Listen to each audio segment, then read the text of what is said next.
Hello. My name is Alexander, and today we're gonna review what went wrong with Unciv Gaming when he played on deities here. So, I actually did a bit of an analysis here, and what I can tell here is that, for one, he doesn't know much about how the fundamentals of the game work and how to fully utilize them. I'll show you how to fully utilize them. So the goals that you should really be focusing in here. So one of the goals here for a newbie DD player here is that you are gonna need it to have a library in all cities by around turn 175 if you're going for a pre-turn 200 style science victory run in order to be ahead of everyone in scientifically very early on. I mean, it's too advanced for you, but if you want, you can try and... Oh wait, I just revealed my eyes to everyone here. If you want, and you can try and get a library by around on turn 50 to 60, and then work on the National College from here. Your other goal here is to work your luxuries in all of your cities ASAP for happiness reasons. And goal here is diplo balance. And for vast majority, I mean, for all these goals here that you need to excel here on D, you're failing them spectacularly. And the goal here for one worker per city, I only think you have one worker here. I'll judge you on your playstyle here a bit, and you seem to have a bit of a speed running type of playstyle here. You just typically let the game stuff for you while you do all the warm in here. I mean, by now, I really should have expected you to be a bit of a Julius Caesar, or Unciv Julius Caesar at fighting, but no, you're still running your units into the AI's units here. I will talk about in depth about what each of these goals mean here. Okay, I also took notes here by turn 160, so around turn 5 to 31 here, you who claim that in order to beat a quote diety, you need to be technologically advanced here. I mean, you seem to have a bit the concept of attacks here. You understand that more cities equals more science equals more tech, but I don't think you know that science buildings exist. Let me show you. So the foundation of science here will come from your population here. Also, your palace in the capital city, which is going to give you 3 science here. So Moscow has 5 population, which means it's gonna have like around 8 science by now. And since it has a library, once 1 science will be added per 2 population. It's highly recommended to get a library in a city that has at least 3 population. You also don't seem to have a concept of population. I mean, it's common sense by now, even for my age, that from a rules for rules perspective, you rely on the people to work here. So yeah, I'll be explaining these concepts here. For now I'm explaining science buildings. So the library is a science building that you can get by just heading straight towards writing early on. And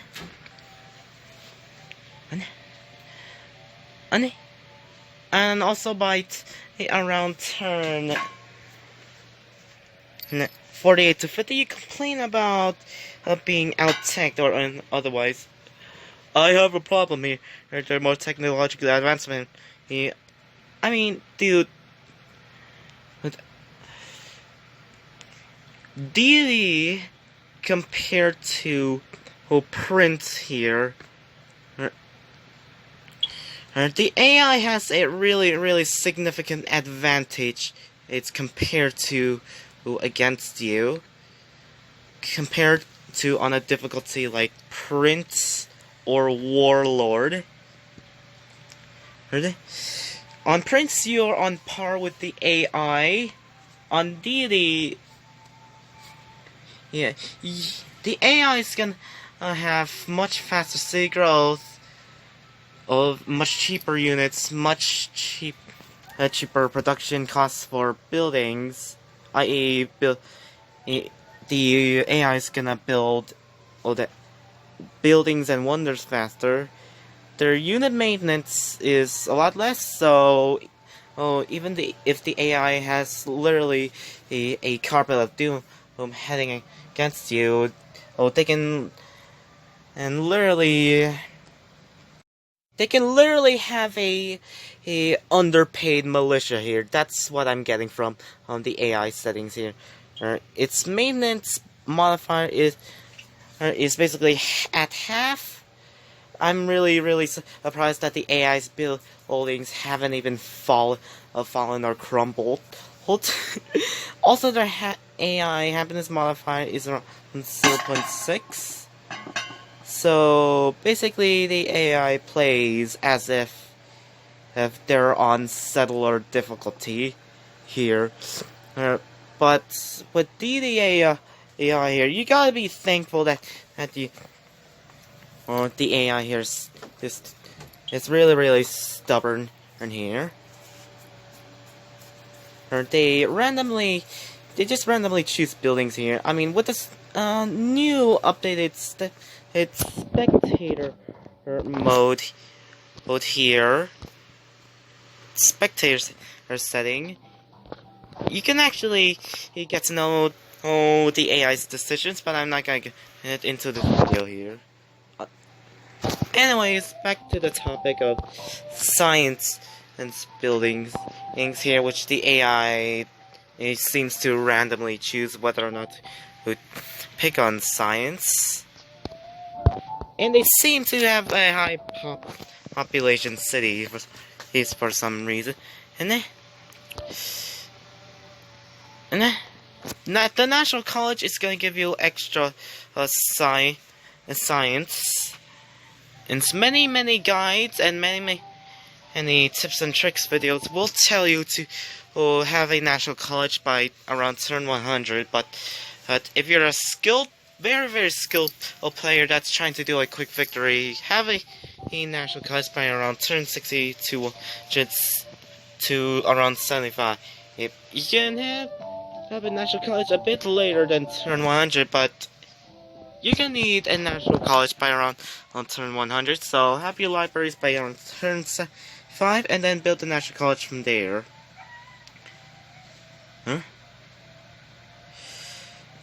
Another way you can get science from the tech tree is universities. It's gonna boost your science by 33%, and it's gonna add 2 science from jungle tiles if you know how to work like them.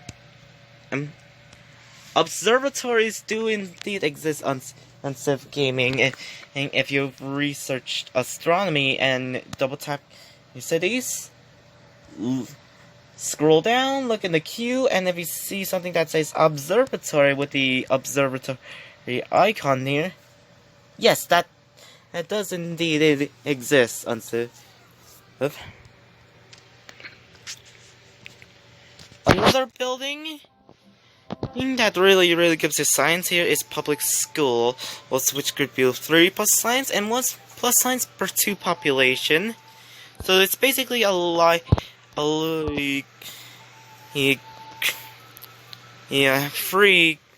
great library that you can build in every city, a late game great library, but without the free tech like you can get from the sign here.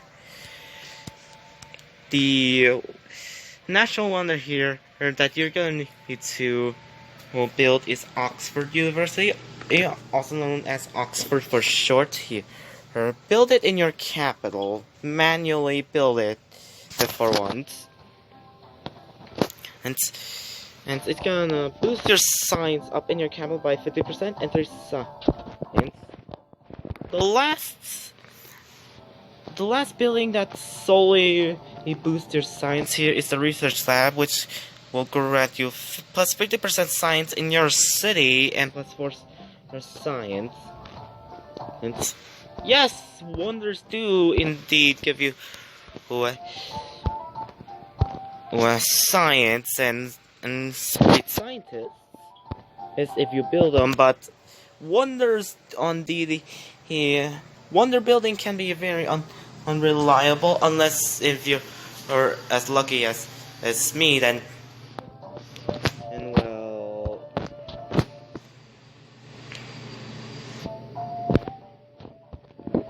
let's just say the AI here is not very wonder competitive here. I wonder if my AI here is broken.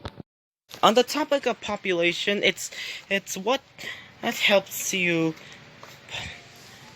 Population is one of the foundations of your lovely little nation or empire.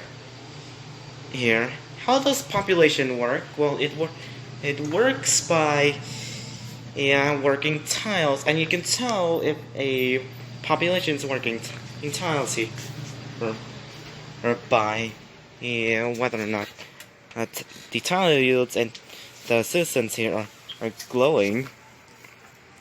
So if you unwork a tile, it just goes back to a darker, transparent see stuff here. What I've noticed from you on this is that since you don't know how population works, you tend to place great people in places where there's no population working here. If I were you, and if you know that I'm gonna move a great scientist or whatever great improvement over here, I can just double tap on the city, reassign my population here like this. And by the way, once you unassign your population, and you can tell which population, how much population you can reassign. And how do you reassign in your population? Unassigned population. Well, for one thing, unassigned population just gives you just +1 production. Oh look, there's a call all above for my mom. Anyways, you tap on a semi-transparent, dimmed out tile. For example, this food seems a bit dim and transparent. How about I work the tile? And since it grants me more food, it literally has boosted me from starvation. And I should have 3 food by now, but since I'm on happiness, as of now, food growth is gonna be 33%. Food growth effectiveness of all these cities are gonna be down to 1/3 of its usual growth here, so I'm at 1 food instead of 3. But you get the point here. You can also assign population to what you like to call slotty thingies or in-games. For me, it's in-game specialist slots. Not only they grant you free culture or production, money, etc. Here, but you can actually work to get free and some free great people here. You just have to build the specialist buildings associated with the special with the great person that you want to churn out.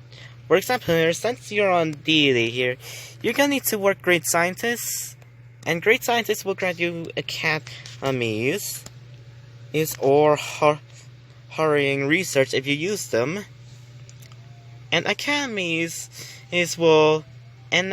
placing academy tiles if you're working a citizen or population here on the academy tile, it will grant you around 8 science, but if you research a scientific theory already, the tile that the population here is working on here will grant you 10 science. The same principle goes for all the other great people here.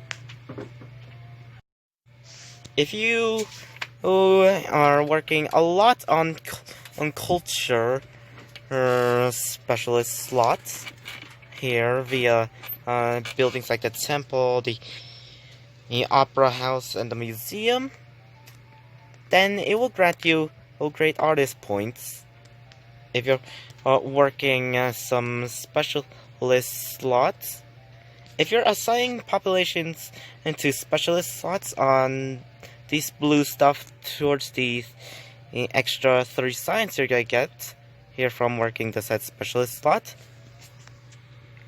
then you will get extra great scientist points, etc.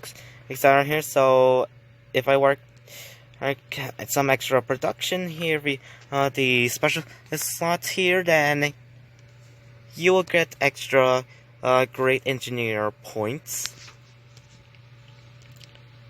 So you're getting me now? I hope you're getting me. Unciv Gaming. Oh, and by the way, if you have already worked on economic buildings, such as the market, and it will grant you 1 merchant specialist slot. So you can unassign in your population here by pressing the minus button here. And since you have extra unassigned population here, you can reassign to either your tiles, glow, unglow, or you can reassign it to one of your specialist slots. And if you tap on the plus sign, it will assign the specialist is towards the specialist slot into the specialist building here. And since you're working on a gold specialist slot via the market, you're gonna get some extra great merchant points. And what do these great people do? Great engineers want to have enough specialist points in reduced towards them, can either speed up the construction of a wonder or construct a manufacturing tile, which will enable you to get 8 production from the tile. If only you knew how to work the tile here. For example, if you place a manufactory right here on this tile here, in order for the city to have extra production or to build the stuff that you want to build faster, just reassign your population to work the tile here in order for the tile to be effective. It's just that simple on Civ here.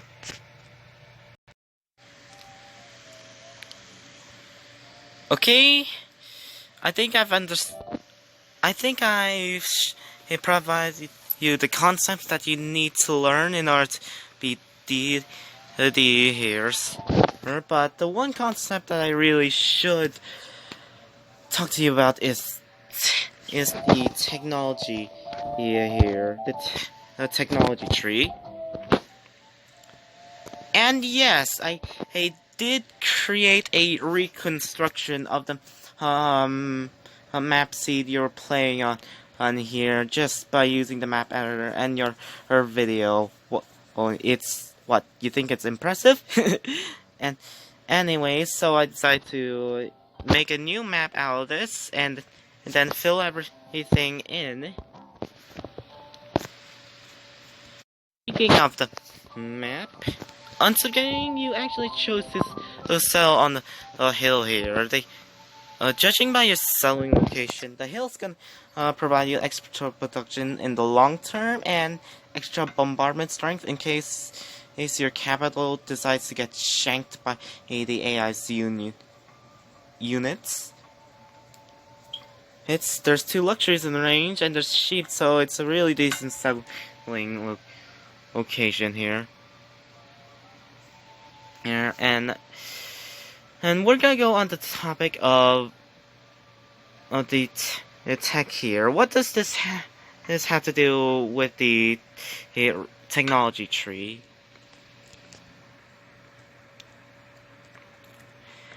Well, even a simple person would know that in order to maximize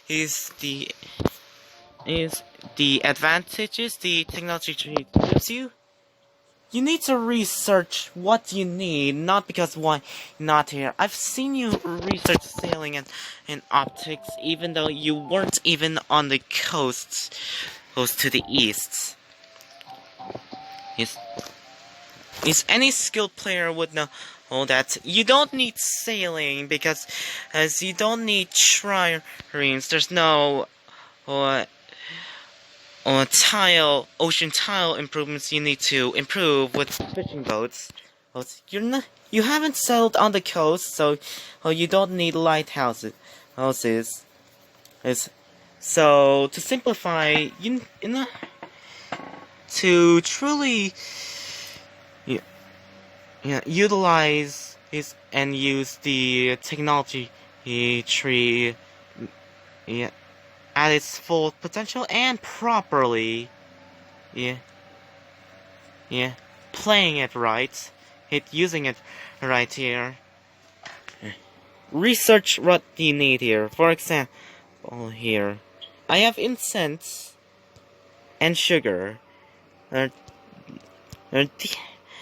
I need luxuries ASAP very early on here, and they each require plantations here. So, and calendar grants me the ability to improve these tiles with the plantation here.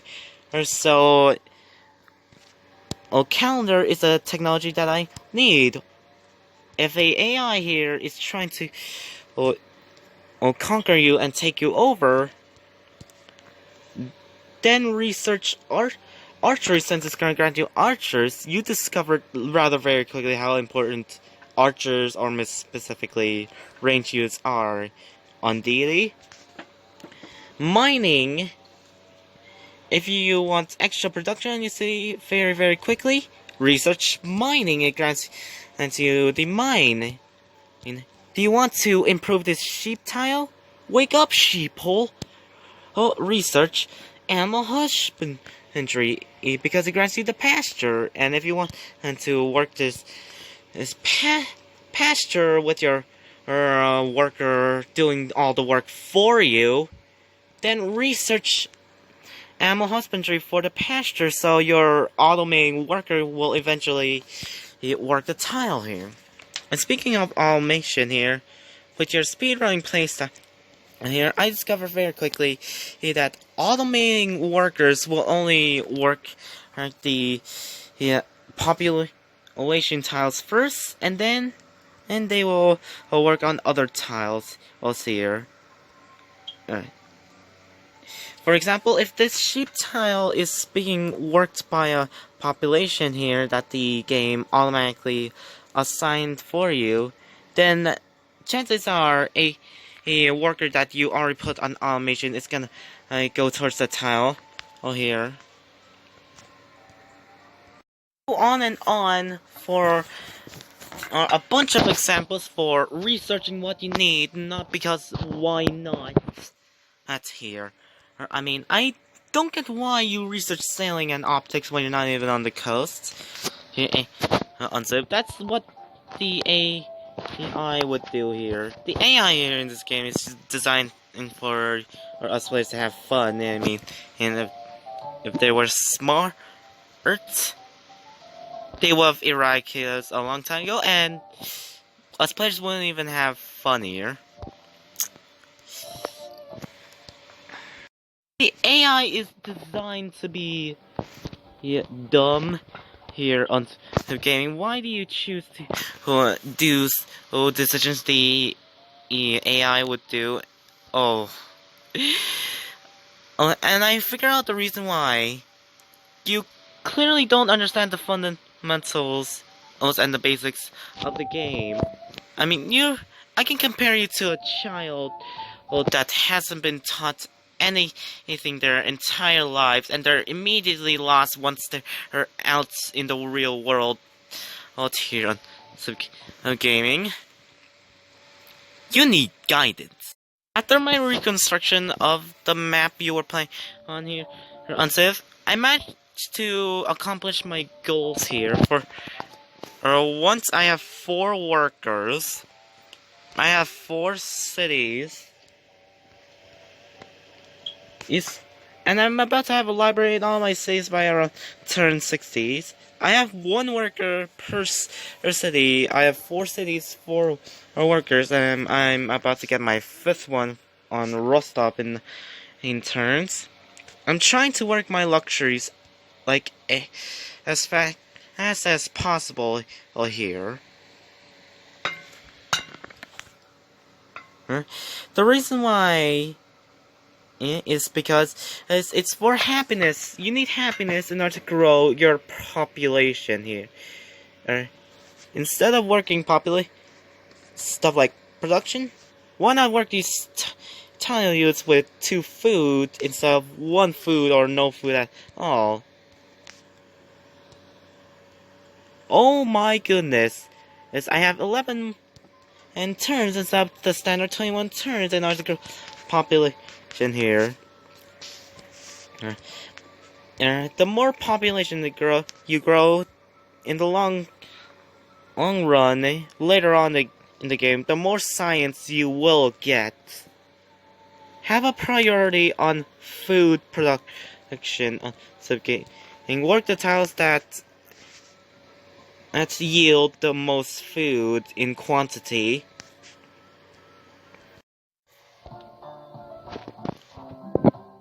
You know, a great example here. This is a really great example of what you really should be doing here. I mean, do you even know what diplomacy is besides declaring war and trading resources from the air here? From one of the guides, if you don't know how to trade properly here, you will lose the game. You need to know how diplomacy tab here works. If your relationship is at a positive 15 here with the AI here, your relationship with the AI here becomes favorable. I know some people will say that declarations of friendship once you're at favorable relationship is useless, but it can actually help. It really help you get research agreements and reduce the likelihood or chance that the AI here will declare war on you. So declarations of friendship here, it's in my eyes, it's still useful here. Trade, you just click here, and you can set your items here on the table here. Heck, you can even bribe civilizations into war with each other if you have enough stuff. You can also trade cities, but I'm not sure if trading cities away is gonna be really of use to you. Unless if you or really want to suicide your own civilization, you gotta at least know the costs and cost of what the AI would perceive from each thing you're trying to trade with them. For example, if you're trading luxuries, then at base value, they are willing to accept around 250 gold for each luxury. 250 gold's worth, so if you can calculate the amount of gold per turn here for each luxury resource, let's see here on quick speed, it's around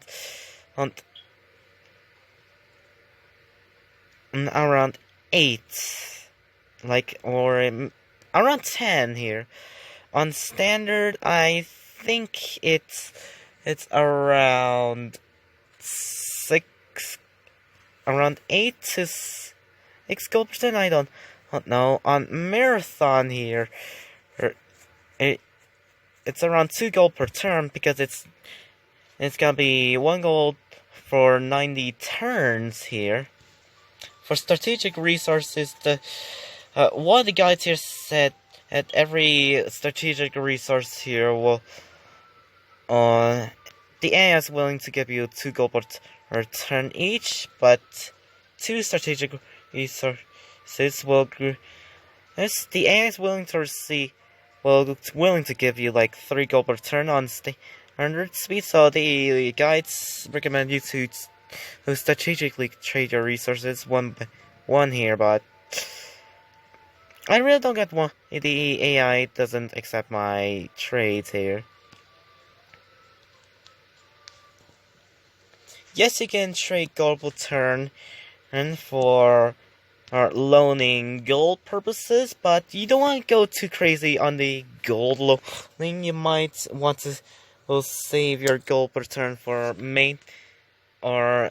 maintaining your buildings and units purposes.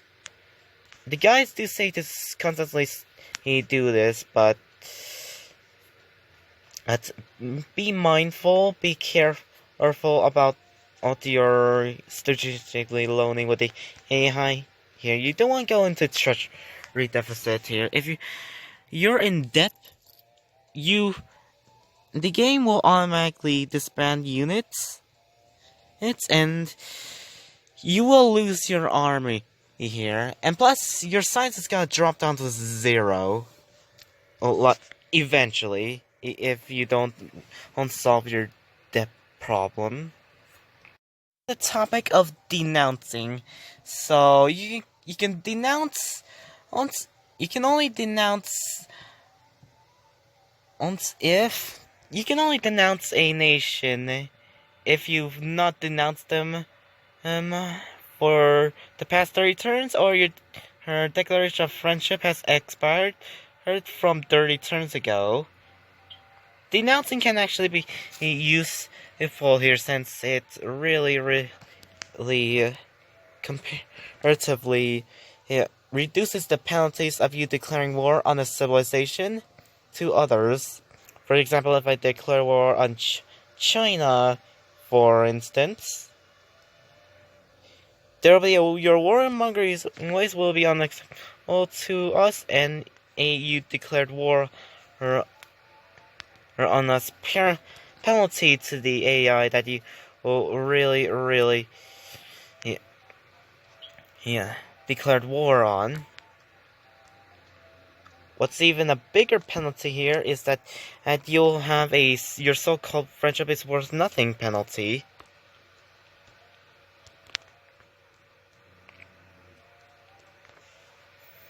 So make sure.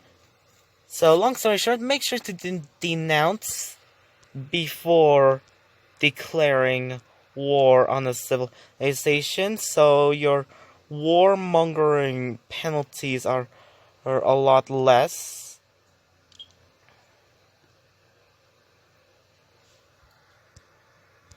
Instead of the standard 2 turns it takes for me to decay this penalty, diplomatic penalty here. Alright. It takes 1 turn. That's the effectiveness of denouncing a nation. Now for the topic of declaring war. I mean, it's pretty obvious here, but you need to have a reason for war, a bit of a justification. Do you want to conquer the civilization? Do you want their resources? Do you want to weaken them? Do you want more territory for your or endless is void it and satisfaction and this endless desire to conquer? Those are the reasons that you want to declare war or on the other civilization here. But also there's a really slick way of using this war or declaration here. Right around the range of turn 0 to 30 here, if you manage to find one of your rival civilizations' workers, you can actually do a couple of worker steals very early on. Be smart about where you steal, because you might lose your unit. And in the long term, later on in the game, if you keep your warrior here, it will turn into infantry and mechanized infantry.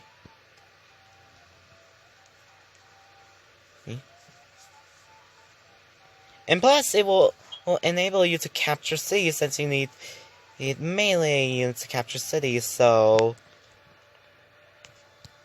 just gonna move one tile in and declare war. And by stealing these workers, you save like 10 turns and to work these workers. Whereas if you manage to steal at least 2 workers from these rival nations, then you will weaken them permanently throughout the game. In here, I mean, I just did the same thing with Siam. I tried to do the same thing with Siam here, and they eventually got wiped out from the map. Because Siam is weakened, and the other civilizations decide to gangbang and declare war on Siam. And look at Thailand now. They're under Chinese and Persian rule. I mean, most prefer Persian rule. Well, I mean, you get to keep your culture for the most part.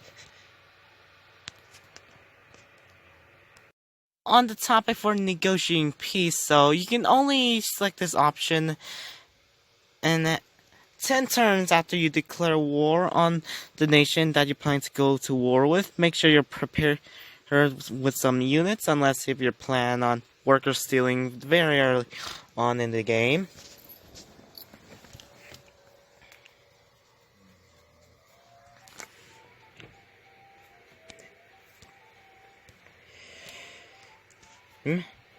So, negotiating peace here is it's a very useful tool, since if you manage to cripple civilization's army, his military is starting to virtually nothing.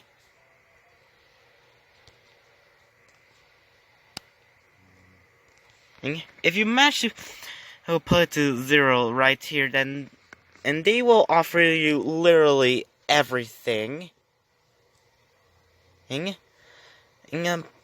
Negotiating peace here is really useful for another thing, and that is to sign white peace and make sure the AI doesn't attack you or kill you off. Or, more importantly, pillage your tile improvements. I mean, you need your tile improvements in order to work to grow your civilization and build units faster. I mean, 3 food is better than 2. You can't argue against that. And what I mean by tile use here is tile improvement. And so that's how important workers are here in Unciv here. They make your cities stronger, right, and more populated.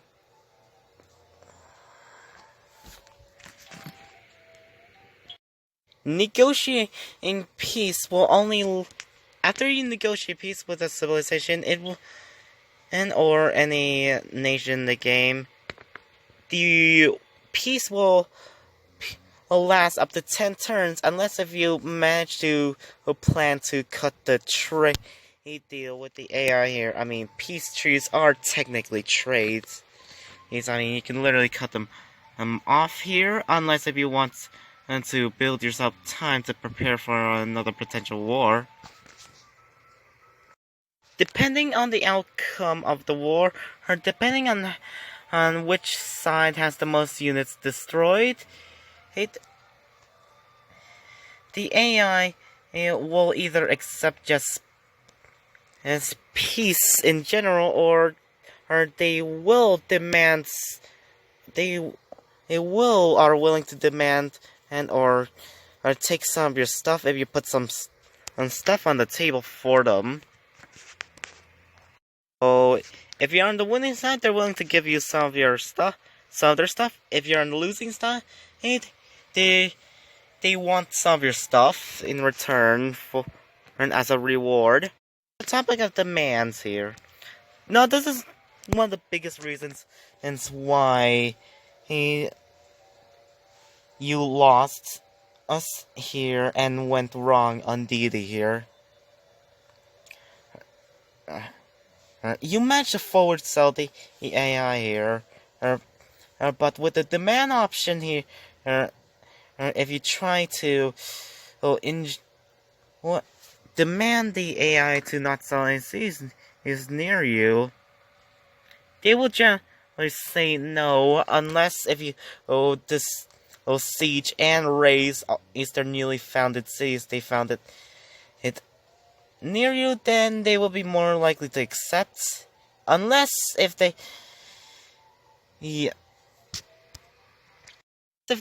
hate you, and if they know they will win the war,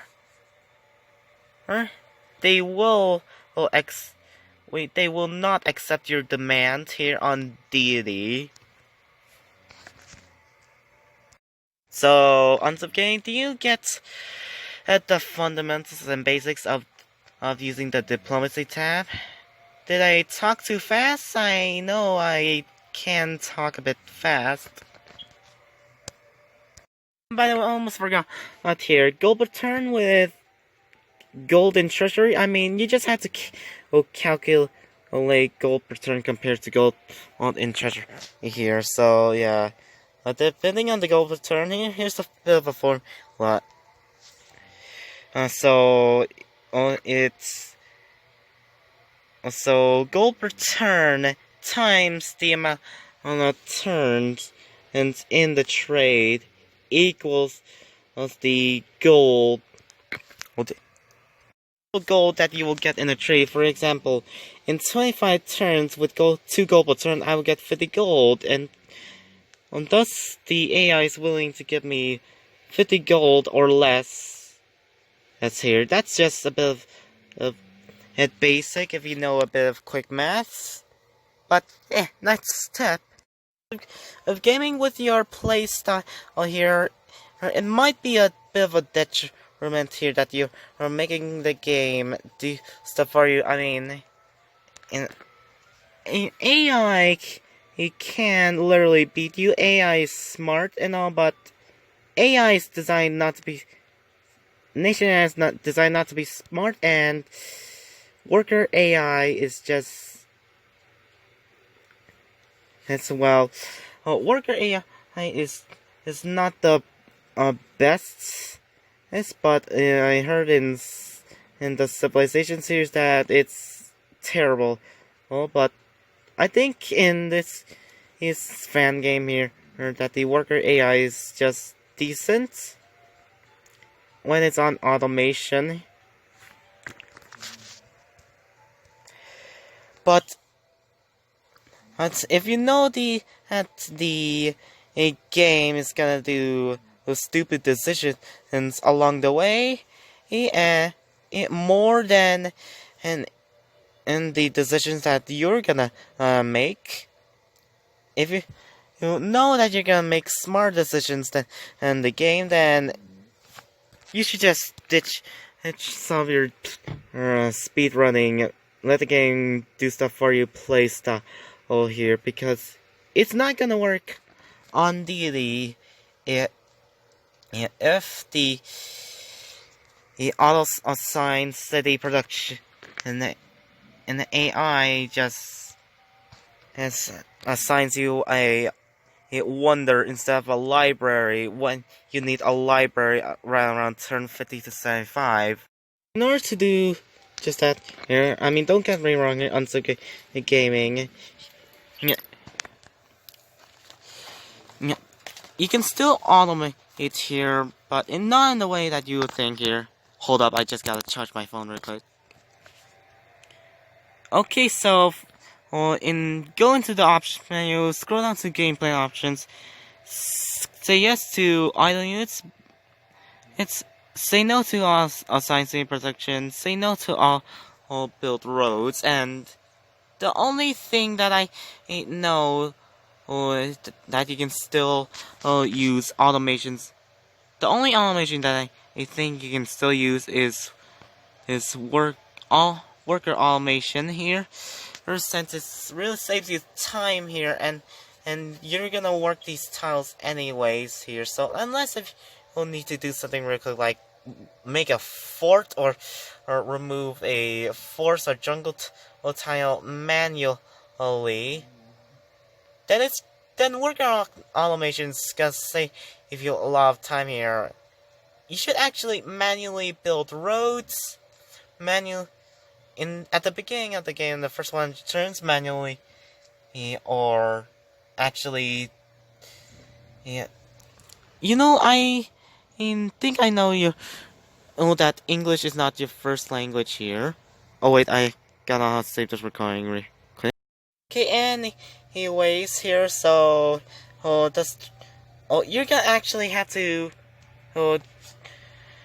as I was saying, you're gonna actually have to ditch some of your old playstyle here in order to have a bit of a favorable playstyle here that will help you survive on daily here, which is to actually do everything that the game does for you, which includes assigning city production here by adding stuff onto the queue. You working some tile improvements in the first 100 turns,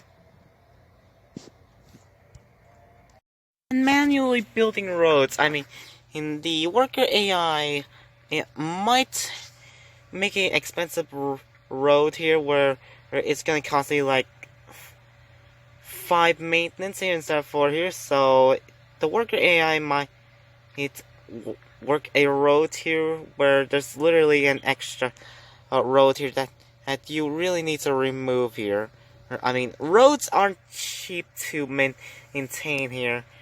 They have transportation and upkeep.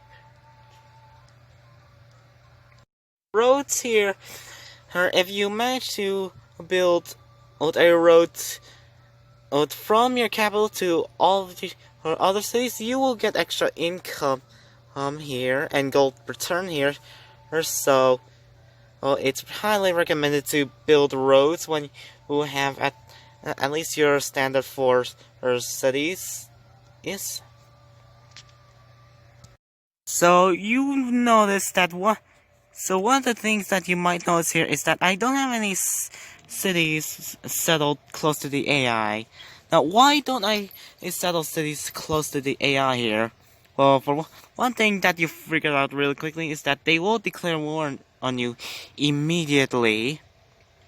Now, I figured why the AI would declare war on you while I, as a DD player, just get demanded to not sell any more cities is near me, and I think it's because it's for me it's luck. I have a lucky charm here. Her, her, B respects mainly because I fought off a quote war by literally enslaving one of their populace is into my lands, and it's from the other rival nations. And and and C, I have a respectable sized army. Now, for you on gaming, I don't think you actually knew what you were getting yourself into, because what you just done here, you just triggered the AI here. I mean, how would you like it with the AI sitting next to you? You would be really irritated and a bit mad and sad that the AI is near you. But for the AI here, if you settle near them, they will.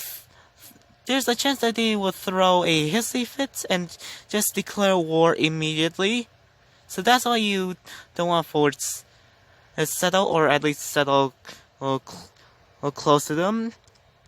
Now, how do you not do that? Well, have a bit of space between in the city here, where the AI can easily settle another city.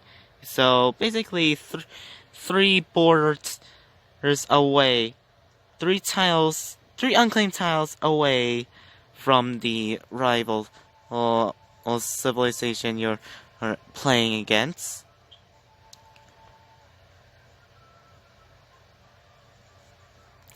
Now, in the case that you actually know what you're getting yourself into, you have your early military.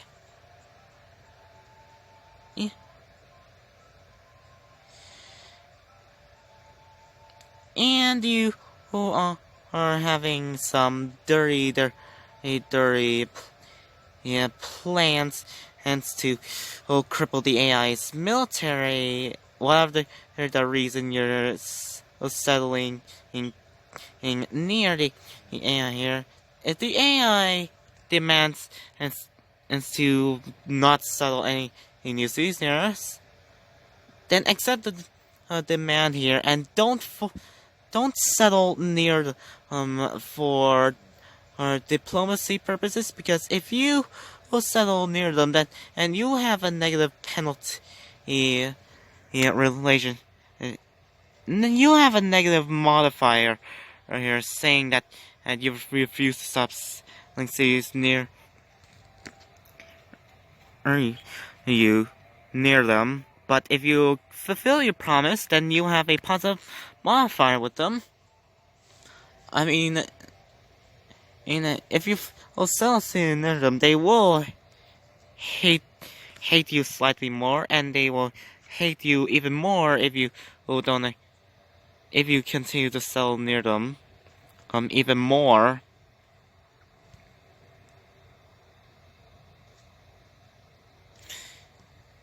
I mean, I think they will trust you if you fulfill your promise here, but in general, long story short, try not to settle near civilization, and if you know what you're doing and you settle near them, then accept their demand and still try not to settle near or other AIs on deity. Now, to be honest, I actually don't know what happens next. After you will have this positive modifier, if you can actually it continues to settle cities near them or not, but I still would highly advise against and settling near them, since they will just really not like you once you will settle all near them. So yeah. Okay, so I think that's it for this video here. So, well, I hope this helped you on with gaming, and for what went wrong for the first 60 turns. If you want me to do like 2 other videos on, or maybe an extra one on turns 61 to 171. You can always ask in the comments below. So also, if any of your local viewers are watching this, then please make sure to like and subscribe, and see you guys next time. Goodbye.